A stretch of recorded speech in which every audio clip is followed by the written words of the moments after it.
Hello and welcome, fellow tankers. There is interesting news again, and that is that Wargaming yesterday actually threw out 3 good offers which are still available until the 13th of October, 7 AM, and that would be 2 light tanks and a medium. Although if you look at it realistically, it is 3 light tanks, because the Bourrasque has better stationary camouflage value than the LT432. You have to think about that, it's crazy. I don't want to say too many words about these two. There are enough insights into the overpoweredness of these 2 tanks on YouTube. From the site, only my hint that Wargaming has set an acceptable price here, even if the Bourrasque was once available for 24 euros in my region and now costs 28 euros.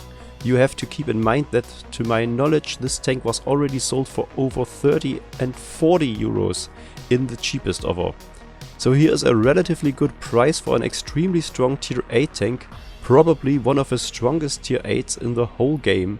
The LT432 comes in at 23 euros and is also a very strong light tank that has even some armor and is flat as a toast and therefore not necessarily the easiest target, but likes to burn down, so my warning here. I can recommend but both tanks.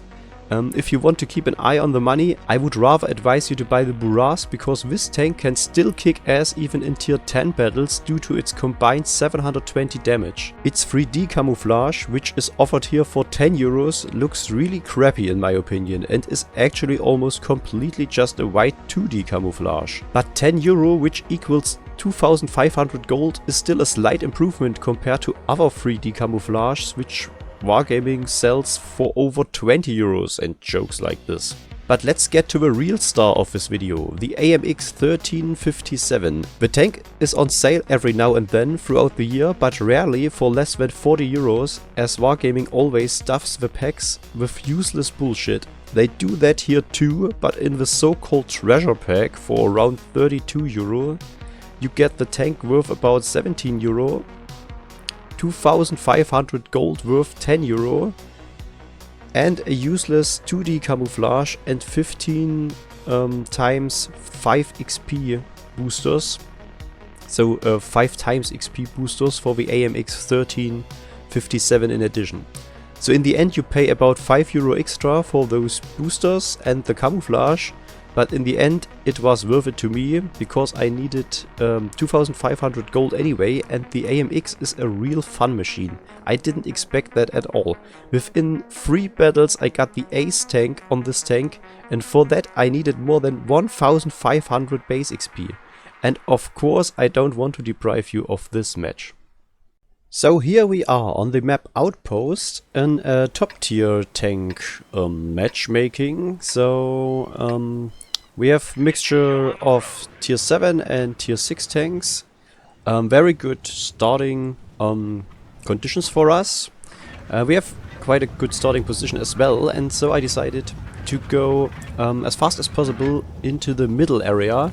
I was checking here, okay, should I stop and scout a little bit, but I saw the Cromwell is coming with us. And so I decided no one is spotted here already. Okay, so I can try my luck and go to the center of the map. Still no one was seen yet, which mostly means that the enemy team is going to camp. And here we have our first enemy, KV2. I don't want to mess around with this guy. This actually could have been our certain death if he would just have hit the leftmost button and had tons of luck and just, yeah, killed us immediately with his HE shell.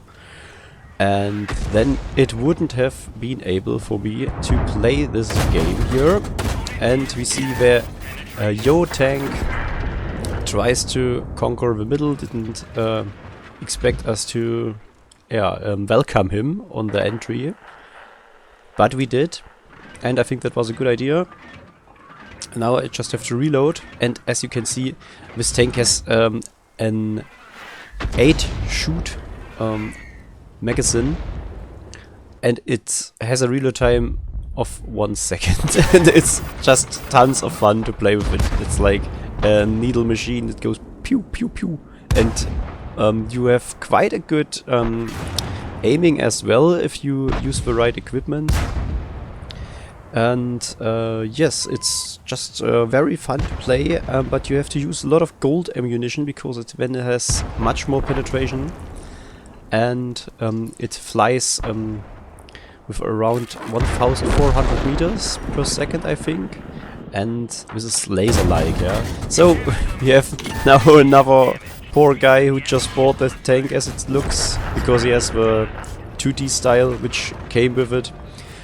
And he didn't really know what was expecting him here in the middle. But he should have seen that I didn't move my position here. Okay, the crumble is dead, but I was still here, and if he comes just wandering around into that area, I can expect him. And this poor guy even started burning. So a little bit bad luck of him as well. But yeah, the gold ammunition of his tank is quite expensive. I think it's 2,500 credits. But I still have premium time left, and yeah, wonderful. Did you see this? Like, this poor guy just was spotted and had absolutely no chance against us. We just were pew pew pew getting him, and he was starting to burn as well. And with the gold ammunition you have enough penetration and enough speed of ammunition that you can shoot pretty good from afar.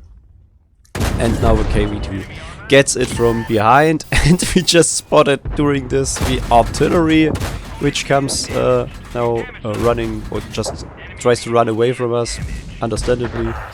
Didn't manage to kill it, but someone else did, so we get the spot damage as well. And we are already with 2000 damage in a tier 7 game, which is nice. Considering we just have 900 HP, we did already 2 times more than this, and now I have to reload and think about what I do next. And maybe I should have even did this earlier, but at least I could have taken the kill with me. But I did take the kill with me. And now, yeah, it's already won. It's 9 kills against just 3. And so I'm attacking the Cromwell B now. Yeah, first one bounces, but no problem. We have enough ammunition for him with us. And even if the penetration marker was red on the last shot, no fucks given. It somehow hit the right spot. And we could kill him. 2700 damage almost. And now we really have to hurry up to even get more of this. This one was a little bit poorly aimed. You can see ammunition is flying very fast if you use the gold ammunition, and you have lots of penetration, so you can even hit the weak spots of tier 7 and even tier 8 enemy heavy tanks. That artillery goes to where it belongs, into the garage. Nobody likes you, go away.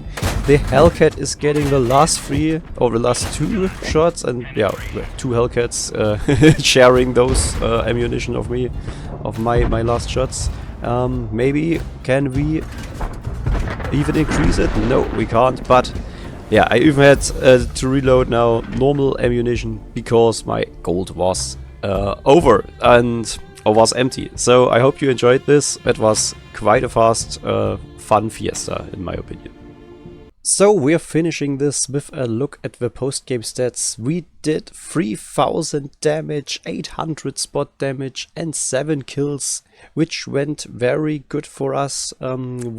Let's take a look at the base XP, 1679, more than enough for the tank ace, but also very interesting how it differs from the rest of the team. They did all their best and we were very lucky, and we used our chances as well.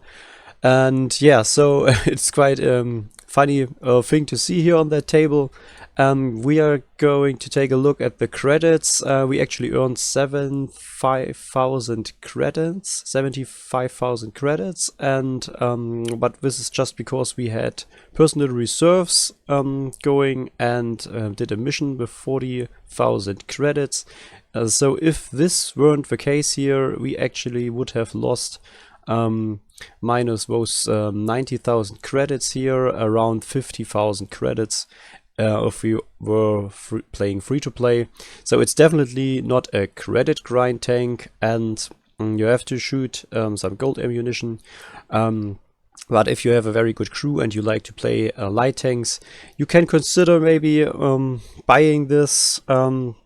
It could be more expensive actually, or you also can consider buying one of the other two tanks, but you definitely don't have to. There are other very good tanks in the tech tree.